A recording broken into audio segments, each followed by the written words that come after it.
Hello everyone, welcome to logical education. और इस lecture में हम भारत गौरव स्कीम के बारे में डिस्कस करेंगे जो रेलवे ने लॉन्च की है फॉर प्राइवेट प्लेयर्स। क्या मतलब है इसका? बचपन में हमने एक डायलॉग अपने दोस्तों को, अपने आसपास वालों को रौब जमाने के लिए बहुत मारा है कि मेरे पापा के पास ये है, वो है, गाड़ी है, बंगला है, 4-4 हवाई जहाज है, मैं इतना अमीर हूँ। इस तरह के सुने होंगे आपने, ठीक है? मूवीज़ में भी सुने होंगे, हो सकता है आप में से किसी ने ऐसा बोला भी हो। लेकिन हम में से कभी किसी ने ये नहीं बोला कि मेरे पापा के पास ना ट्रेन है अपनी, वो अपनी ट्रेन से जाते हैं, हम इतने अमीर हैं कि हमारे पास ट्रेन है। ऐसा हम में से कभी किसी ने बोला।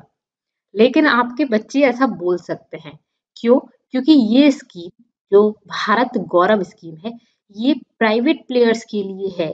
गवर्नमेंट ऐसी स्कीम ला रही है जिससे कि कोई भी, आप भी किराए पर, गवर्नमेंट से किराए पर ट्रेन ले लो। जैसे कि आप गाड़ी लेते हो ना किराए पर, जैसे कि हम कोई बस किराए पर करते हैं, सेम इसी तरह से हम ट्रेन किराए पे कर सकते हैं और उससे दूसरों को दे सकते हैं, उनसे किराया ले सकते हैं और आराम से उस ट्रेन को चला सकते हैं। ये कर सकते हैं इस स्कीम के अंडर। तो जानते हैं इस स्कीम के बारे में। मैं हूँ Raksha Raghuvanshi and welcome to logical education. आप मुझे सोशल मीडिया प्लेटफॉर्म पर फॉलो कर सकते हैं। टेलीग्राम पर आपको मेरे वीडियोस की पीडीएफ मिल जाएगी। इंस्टा पर आप मुझसे क्वेश्चंस भी कर सकते हैं। और अपने चैनल को सब्सक्राइब नहीं किया है तो आप इसको सब्सक्राइब कर लीजिए, जिससे मेरे 1 लाख सब्सक्राइबर हो जाए और मुझे एक सिल्वर बटन मिल जाए।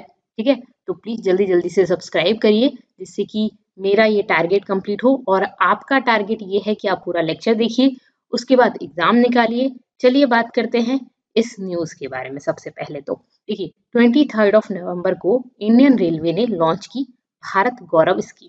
ठीक है, और इसके साथ ही इसकी ट्रेन्स भी आ गई हैं। ठीक है, भारत गौरव स्कीम बेसिकली इसका एम क्या है?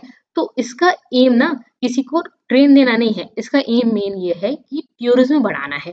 जो भारत में जो टूरिज्म बिजनेस है उसको प्रमोट करना है और लोगों को अट्रैक्ट करना है उस टूरिज्म की तरफ। ठीक है, तो टूरिज्म बढ़ाना इसका मेन एम है। ठीक है, तो इसमें जो ट्रेन्स हैं वो क्या करेंगे, उन ट्रेन का कौन चलाएगा, क्या होगा?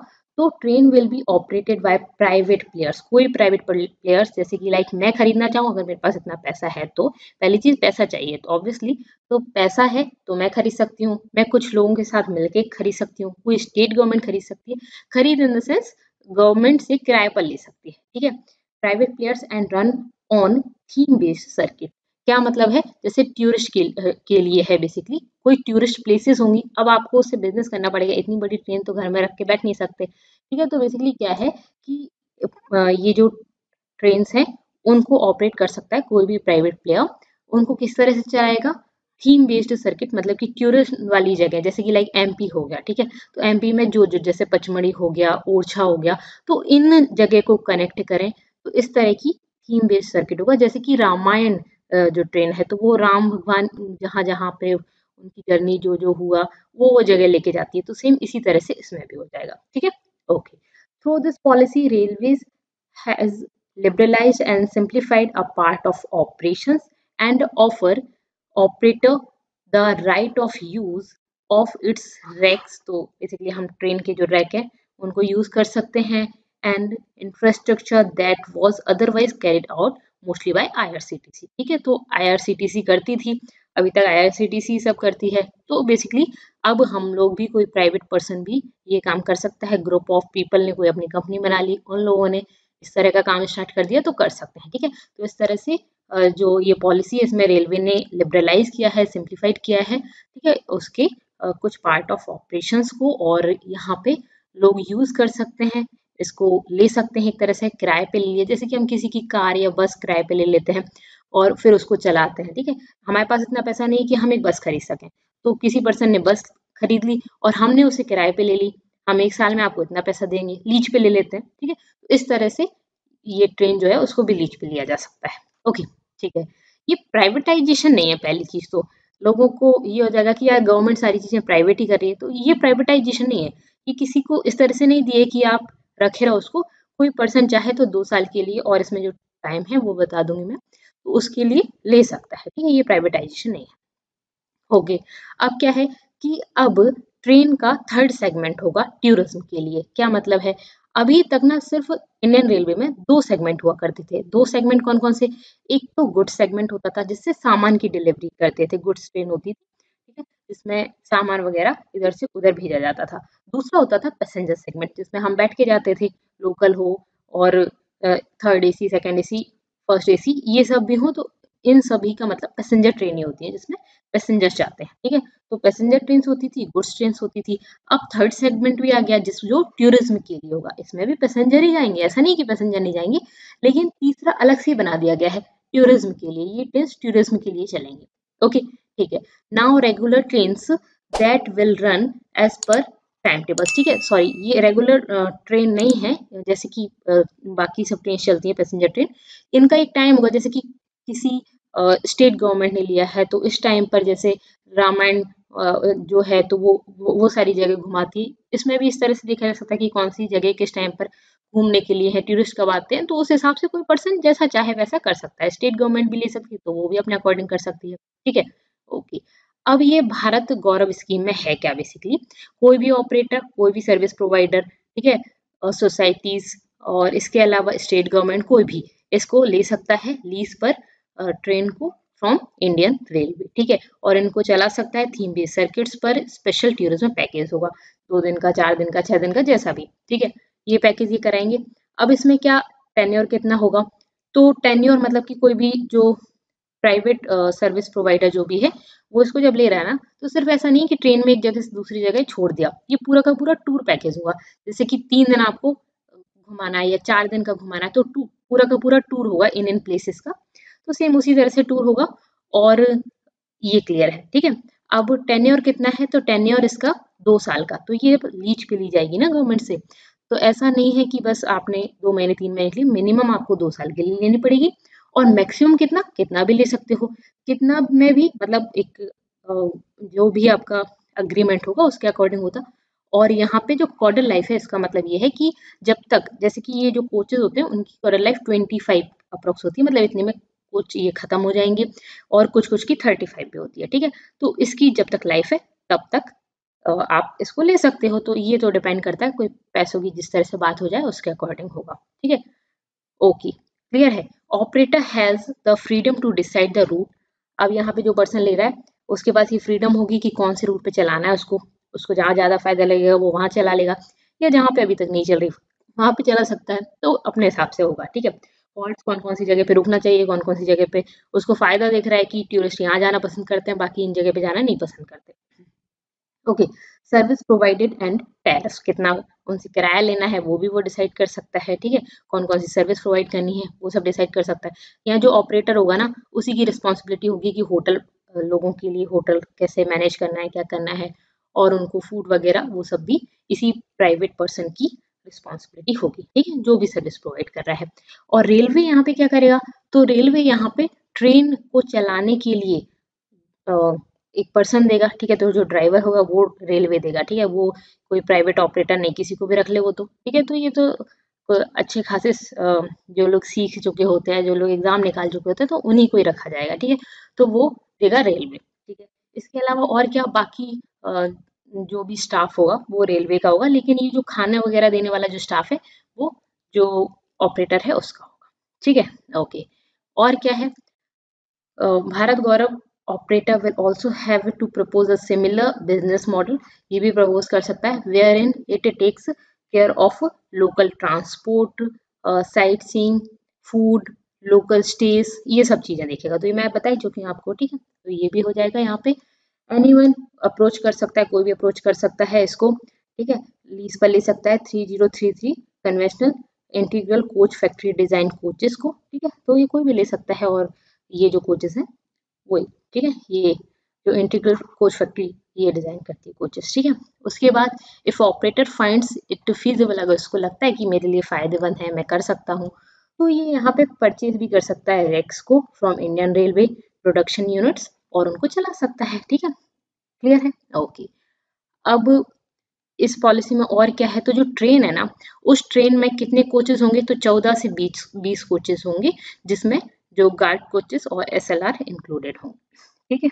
ओके, और इसमें कौन कौन सी क्लासेस होंगी? तो first second third class AC सब होगा, नॉन AC भी होगा, स्लीपर मतलब नॉन एसी मतलब स्लीपर, ठीक है। उसके बाद चेयर कार होगा, AC chair car, pantry cars, तो इस तरह की सब हो सकती है। ये डिपेंड करता है कि उस पर्सन को उस रूट पे कौन सी सूटेबल लग रही है, ठीक है। तो ये जो ऑपरेटर है उसको फ्रीडम है कि ट्रेन की किस तरह से किस टाइप के पैसेंजर्स उसको मिल रहे हैं, किस तरह के क्लाइंट्स मिल रहे हैं, उस हिसाब से वो मिक्स कर सकता है कौन कौन सी उसको क्लासेस चाहिए, किस टाइप की कोचेस चाहिए, वो चीज़ उस पर डिपेंड करती है, ठीक है। ओके, मतलब इसको फ्रीडम है इस चीज़ की। अब रेलवे किस तरह से प्रोसेस करेगा, ये इस टाइप के जो एप्लीकेशन है वो किस तरह से रेलवे मैनेज करेगा, ये सब कोई किसी प्राइवेट ऑपरेटर को दे रहे हैं तो वो सब चीज़ों का टेक केयर कैसे करेगा, क्योंकि उसको तो पता नहीं है। तो इस चीज़ के लिए, इस पूरी प्रोसेस के लिए रेलवे ने हर जोन पर एक स्पेशल यूनिट क्रिएट की है, ठीक है। स्पेशल यूनिट क्रिएट की गई है फॉर ईच जोनल रेलवे, ठीक है। ये स्पेशल यूनिट क्या करेगी, ये यूनिट इस टाइप की जो एप्लीकेशन है उनको प्रोसेस करेगी।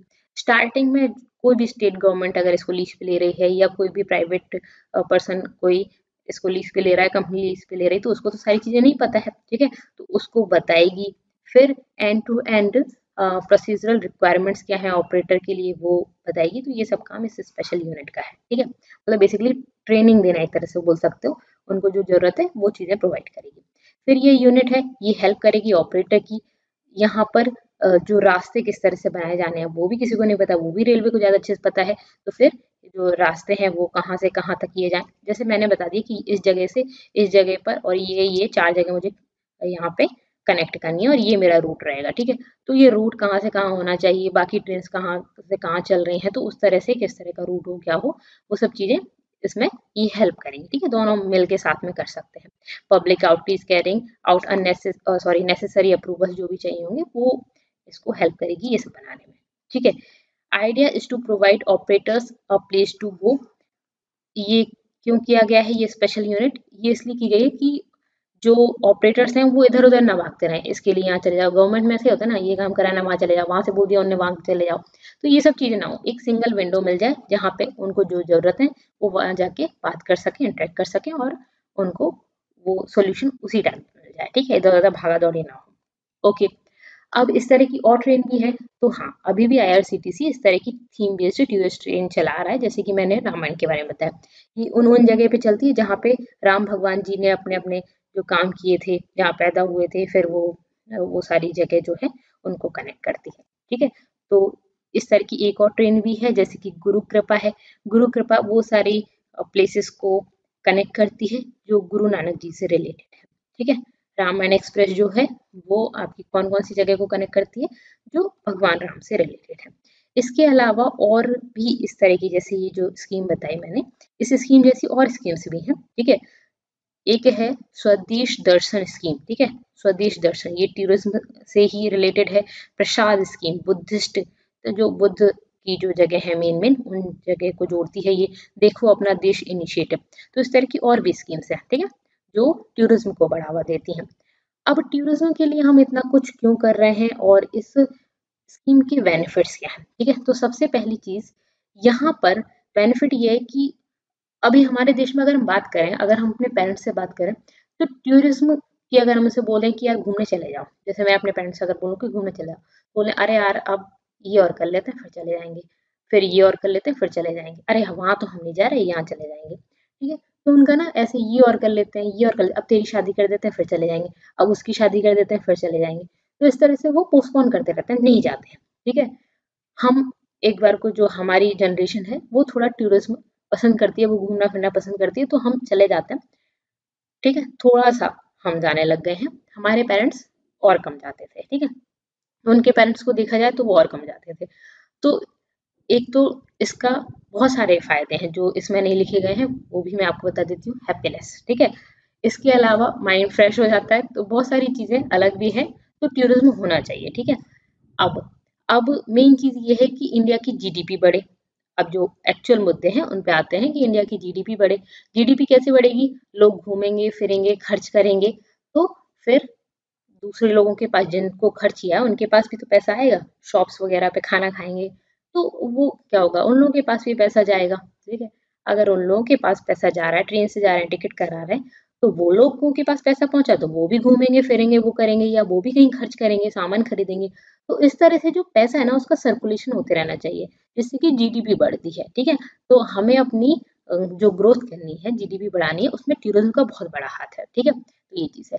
दूसरी चीज, हमारे इंडिया में क्या क्या चीजें हैं वो अगर हमें नहीं पता होगा तो हम अपने बच्चों को या आगे आने वाली जनरेशन को क्या बताएंगे, या हमें नहीं पता होगा वो भी ठीक नहीं है। ठीक है, सबको पता होना चाहिए, इंडिया में भी पता होना चाहिए और वर्ल्ड में भी पता होना चाहिए। तो जो हम बुक्स में पढ़ते आ रहे हैं अभी तक, जो हमारा कल्चरल हेरिटेज है, जो हिस्टोरिकल प्लेसेस हैं, वो हम एक्चुअल में रियल में देखें तो ज़्यादा अच्छे से समझ आएगा। हमें पता चलेगा कि भाई अकबर ने क्या किया था, या जहांगीर ने क्या किया था, या किसने क्या क्या किया, ब्रिटिशर्स ने क्या किया, कैसे खत्म किया। वो सब चीज़ें हमने बुक्स में तो पढ़ ली, लेकिन अगर हम उनको देखेंगे तो हमें ज़्यादा अच्छे से फील कर पाएंगे उसको। ठीक है, तो एक तो वो चीज़ है।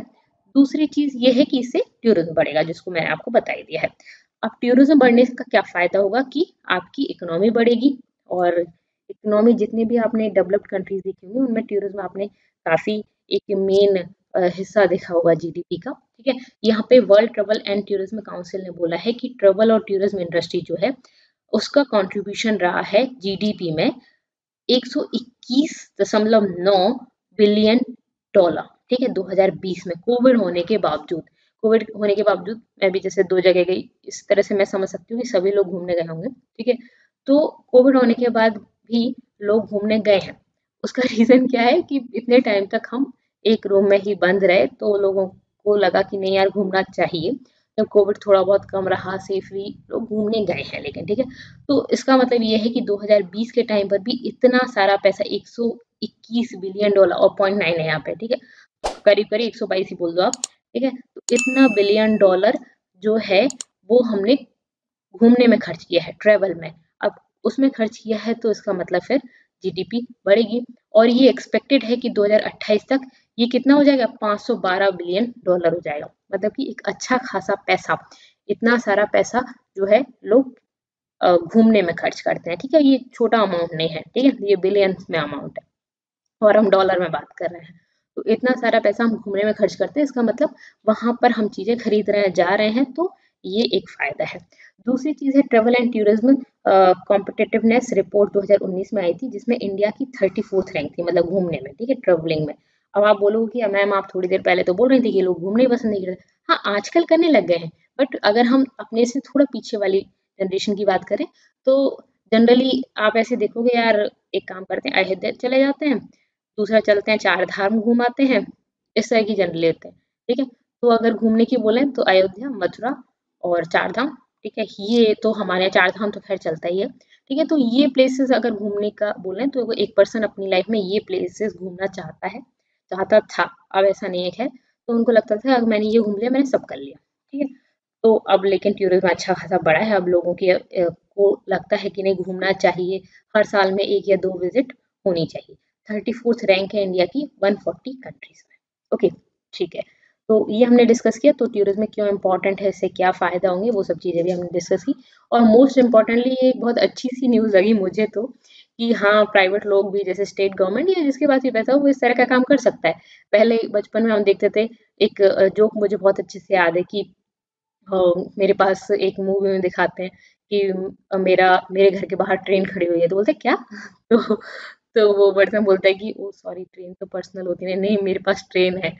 तो इस तरह की चीजें होती थी, लेकिन अब एक्चुअल में कोई एक पर्सन ट्रेन को ले सकता है लीज पे। ठीक है, हालांकि वो उसके घर के बाहर नहीं खड़ी होगी, ये बात अलग है, बट स्टिल वो ले सकते हैं। तो ये चीज है, आपको कैसा लगा ये लेक्चर मुझे जरूर बताएगा। पसंद आया तो जल्दी से लाइक कर दीजिए वीडियो को, सब्सक्राइब नहीं किया है चैनल को तो उससे भी ज़्यादा जल्दी से सब्सक्राइब कर लीजिए, और अपने फ्रेंड्स के साथ शेयर कर दिया करो यार। Thank you so much, thanks for watching.